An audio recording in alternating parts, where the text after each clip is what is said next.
Week 13 of the fantasy baseball season, and here's a few hitters I look to drop this week. The first guy, Adam Duvall of the Boston Red Sox. Duvall got off to the hot start the first few weeks of the season. Then he fractured the wrist, and now he's been back for about 2 weeks with this Red Sox team, and he really hasn't done much on the year. 5 home runs, 18 RBIs, 15 runs scored, 2 stolen bases, a 280 average, and a 366 on base. But the last couple weeks here for Duvall, 1 home run, 4 RBIs, 3 runs scored, a stolen base, a 163 average, and a 250 on base. So the strikeout rate is very high for Duvall.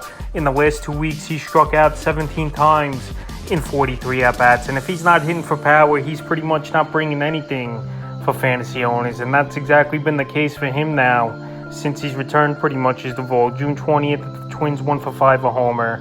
June 21st at the Twins, in that one, he sat out. June 22nd, at the Twins 0 for 3. June 23rd at the White Sox 0 for 4. June 24th at the White Sox 0 for 4.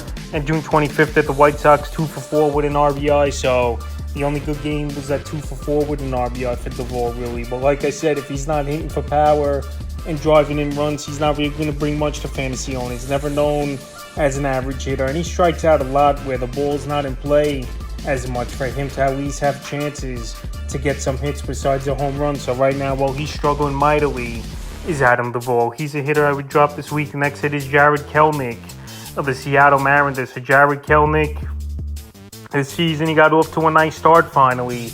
After the last few years, he really hasn't done nothing in the major leagues. And this year, 11 home runs, 35 RBIs, 31 runs scored, 9 stolen bases, a 249 average, and a 322 on base. But the last month of the season, he's been a train wreck. Is Kelenic. 1 home run, 10 RBIs, 3 stolen bases, 6 runs scored, a 185 average, and a 302 on base. So right now, he's striking out at a crazy rate as Kelenic. He's not putting the ball in play, getting weak contact. And if he's not getting on base, he's not going to steal bases, obviously, which is pretty decent at. And he's not showing power at all. So like I said, like the last month of the season, 185 isn't going to cut it, and fantasy owners have dropped him in about 10% of fantasy leagues over the last couple weeks. June 21st at the Yankees, 1 for 3, a rib.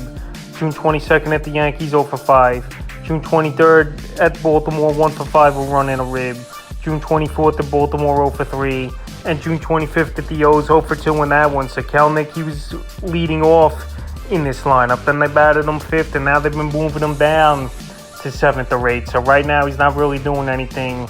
I know the last few seasons he was called down to the minor leagues after having horrible stints in the majors. But this year he got off to a nice start, is Kelenic. But like I said, the last month, hitting way below the Mendoza line, and he's bringing nothing for fantasy owners. So right now he's a hitter I would drop, but he definitely could break out and get things going later on in the season. But right now, especially if you're down in the standings, there's no reason to hold on to him this week. The next hitter I dropped, Lars Nootbaar of the St. Louis Cardinals. And Nootbaar, another guy, got off to a nice start to start the season, but now he really hasn't done anything over the last month. On the year, 4 home runs, 22 RBIs, 27 runs scored, 5 stolen bases, a 262 average, and a 360 on base. In the last month of the season here for Nootbaar, he hasn't done much with injury and just not producing. I know it's only 28 at-bats in the last month with no homers and RBI.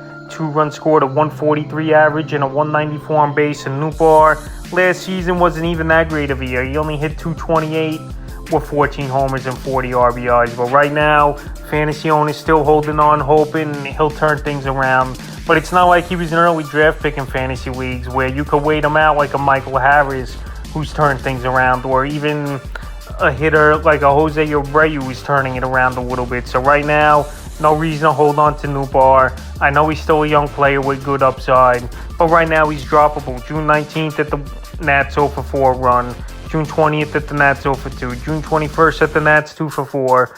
June 24th versus the Cubs, 1 for 4. And June 25th versus the Cubs, 1 for 4 with a run and an RBI. So right now, Nootbaar, yes, he's getting the everyday opportunity. He's batting third usually in the lineup, especially since he returned. He's batting third 4 out of 5 games for the St. Louis Cardinal team. But he's not producing right now, and he's a hitter I would drop this week. The next hitter is Tim Anderson of the Chicago White Sox. So Tim Anderson, he's been a mainstay in fantasy baseball for many seasons, but this season, I don't know what's happened to him. And right now, he's one of the worst players in all fantasy baseball this year. No home runs, 11 RBIs. 21 runs scored, 8 stolen bases, a 241 average, and a 279 on base for Anderson. And even last season, the numbers obviously were overreactive. 6 homers, 25 RBIs, and 13 stolen bases with a 301 average. So many years ago, he was one of the better shortstops in the league. But right now, he really hasn't done anything. And like I said, he's been one of the worst hitters in the league as well. Last 2 weeks, 0.77 for Anderson. Homers, an RBI, and a stolen base. So right now, he's putting the ball in play. I'll give him that as Anderson. Only 43 strikeouts in 216 at-bats on the season, but very weak contact. Opposing pitchers aren't worried about him. And at this point, it seems like he's been an automatic out for the last few weeks here, and he's even lost some playing time as well as Anderson. So he's not playing enough. He's not hitting it all, really. And right now, he's an easy drop, in my opinion. June 20th versus Texas, 0-for-1. Then he sat out the 21st. June 23rd versus the Red Sox, 0-for-3, a rib. June 24th versus Boston, 0-for-4. And the 25th, he sat out in that one. So right now, Tim Anderson, he's not producing, and it's very surprising. Like I said, he's been one of the better average hitters over the last few seasons. But right now, he's a guy that's dropped off big time, and he's droppable this week. Fifth and final hitter I look to drop this week's Jeff McNeil with the New York Mets. So Jeff McNeil led the league last season and was the batting champ with a 326 average. But this year here, he's not hitting the baseball. And last year, pretty much his fantasy value was with the batting average and a great on-base percentage at 382, but he only had 9 homers and the 62 RBIs and only 73 runs scored. But this year for McNeil, 3 home runs, 21 RBIs, 4 stolen bases, 34 runs scored, a 260 average, and a 340 on base. So the batting average to on base percentage is still solid, but he's not really going to bring power. He's not hitting the baseball. And over the last month of the season, he's pretty much been non-existent for the Mets and owners. 1 home run, 5 RBIs, 12 runs scored, a stolen base, a 209 average, and a 292 on base. So right now, McNeil, he's going out there. He's still playing every day for this Met team, but he's making weak contact. And last season definitely could have been a fluke with that high average for Jeff McNeil, even though we know he was a decent average hitter. June 19th at Houston in that one, 2-for-5 with an RBI, a stolen base. June 20th at the Astros, 0-for-3. June 21st at the Astros, 0-for-4. June 23rd at Philly, 0-for-3. June 24th, they gave him a day off, and that one was McNeil. June 25th at Philly in that ball game. And June 26th versus the Brewers in that one, 0-for-3. So he's in a bad slump right now, for his last 17. He's not going to give you power out of nowhere this season. And if he's not hitting for batting average, he's really not doing much for fantasy owners. And right now, Jeff McNeil is a hitter I would drop this week. So that's a few hitters I look to drop week 13 of the fantasy baseball season.